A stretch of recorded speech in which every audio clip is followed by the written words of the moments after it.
பிஸ்மில்லாஹிர் ரஹ்மானிர் ரஹீம்.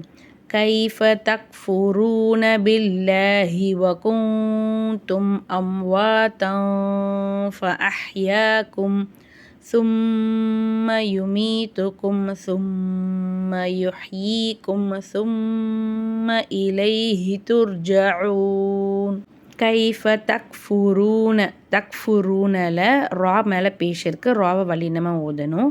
தக்ஃபுரூன பில்லாஹில அல்லான்ற வார்த்தைக்கு முன்னாடி ஜேர் இருக்குது. அல்லான்ற வார்த்தையை லைட்டாக ஓதணும். பில்லாஹி வ கூந்தும்ல சுக்குன் பெற்ற நூனுக்கு பின்னாடி தா இருக்குது. இங்கே இஹ்ஃபாவுடைய சட்டம் வருது. குன்னா செஞ்சு ஓதணும். வ கூந்தும் அம்வாதன் இந்த இடத்துல தன்வீனுக்கு அப்புறம் ஃபா வருது. இங்கேயும் இஹ்ஃபாவுடைய சட்டம் வருது. குன்னா செஞ்சு ஓதணும். அம்வாதன் ஃபஅஹ்யாக்கும் இங்கே ஆயத்துக்கு இடையில் ஜீம் இருக்குது.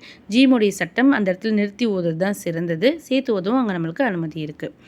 சும்ம யுமீத்துக்கும் சும்மல மீம் மேலே ஷத்து இருக்குது. குன்னா செஞ்சு ஓதணும்.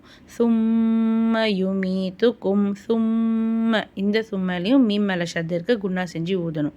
சும்ம யுஹ்யீக்கும் சும்ம இங்கேயும் குன்னா செஞ்சு ஓதணும். மீம் மேலே ஷத்து இருக்குது. சும்ம இலைஹி துர்ஜஊன் துர்ஜஊன்ல சுக்குன் பெற்ற ராக்கு முன்னாடி பேஷ் இருக்குது. அந்த ராவை நம்ம வல்லினமாக ஓதணும். ஆயத்து ஜபரில் முடிஞ்சிருக்கு. சுக்குன் வச்சு இந்த ஆயத்தை நம்ம நிறுத்தணும்.